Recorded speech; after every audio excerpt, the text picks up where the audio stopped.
There's a unique kind of pain that comes when someone disappears.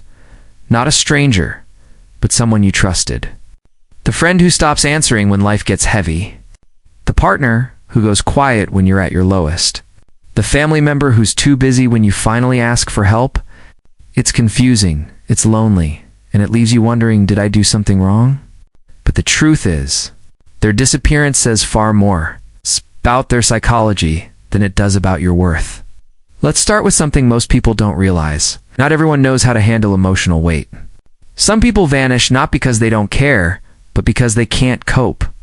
When someone close to you is in pain, it activates deep, often unconscious responses in the brain: empathy, stress, even guilt.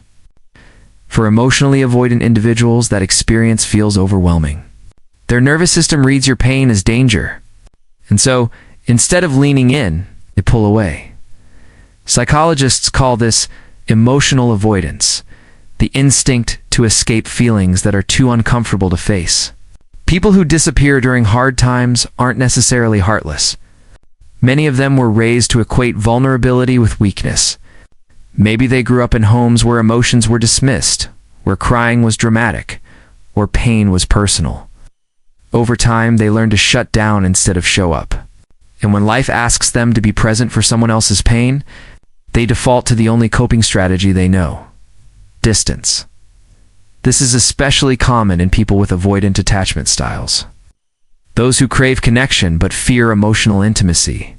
When someone they care about becomes vulnerable, it triggers a subconscious fear of being needed too much or of being responsible for someone else's emotions. Their instinctive reaction is to retreat, not out of cruelty, but self-protection. But for the person left behind, this withdrawal feels like betrayal. You replay every moment, wondering what you did to push them away. The silence becomes a wound, the unanswered messages a kind of emotional ghosting that erodes trust. Yet from a psychological perspective, disappearing often has little to do with you, and everything to do with them trying to avoid the mirror your pain holds up to their own. See, when someone loves you but lacks emotional capacity, your vulnerability confronts them with their own limitations. It reminds them of the feelings they've buried, the empathy they've never developed, or the fear of failure they carry.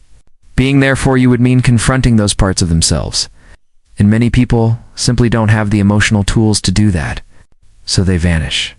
There's also another layer: emotional guilt. Some people disappear not because they feel nothing, but because they feel too much. They don't know how to help, so they shut down. They convince themselves that staying away is better than saying the wrong thing.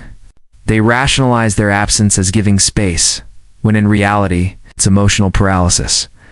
Then there are those who disappear because your struggle doesn't serve their ego anymore. These are the ones who were there for the fun, for the validation, for the energy, but not for the reality. Their psychology revolves around self-interest. They show up when it benefits them, and disappear when empathy requires effort. These are the emotionally shallow connections that reveal themselves the moment life stops being convenient. But here's the deeper truth. People who vanish during your hardest times are often the ones who never learned emotional reciprocity. They may have been praised for independence, but never taught how to support or soothe. Their sense of safety lies in control, and someone else's chaos threatens that control. So they flee from vulnerability, mistaking it for weakness, when in fact, it's the purest form of strength. Neuroscience backs this up. When emotionally disconnected people encounter someone else's distress, their brain's amygdala, the center of fear, activates. Instead of empathy, they feel anxiety. Instead of compassion, they feel confusion. Their instinct isn't to comfort, it's to escape the discomfort. The more intense your emotion, the faster their avoidance kicks in. It's not rational, it's reflexive. That's why you can't always take it personally when people disappear. Their absence reveals their emotional bandwidth, not your value. It shows you who can sit with discomfort and who can't, who loves with depth, and who only loves when it's easy. But let's be honest, knowing that doesn't make it hurt less. Being abandoned in a vulnerable moment can shake your sense of safety. It can make you question whether you're too much, too emotional, too needy. Yet the truth is the opposite. The ability to reach out when you're in pain is not weakness, it's courage. Vulnerability is a strength that emotionally avoidant people simply haven't developed. And here's the twist. Many of the people who disappear during your pain will eventually reappear when things calm down, acting as if nothing happened. They might check in casually, hoping time erased their absence. For them, it's easier to reconnect when emotion has cooled, because they're not equipped to navigate intensity. Whether you let them back in or not is up to you. But understand this: an apology without accountability isn't healing. Sometimes the healthiest thing you can do is accept that not everyone is meant to stay for every chapter of your life. The people who disappear when you need them most are teachers. Painful ones, but teachers nonetheless. They show you who's emotionally available and who's only situationally present. They remind you that emotional maturity can't be faked, and that empathy is a skill, not a performance. And most importantly, they teach you that your pain deserves presence, not excuses. So, if you've ever been left to face something alone, take this to heart. Their absence does not define your worth. It defines their capacity. Some people love the idea of you, the happy, easy, surface-level version, but can't handle the human version. The one who hurts, struggles, and feels deeply. That's okay. Let them go. Because the ones who can sit with your silence hold your chaos.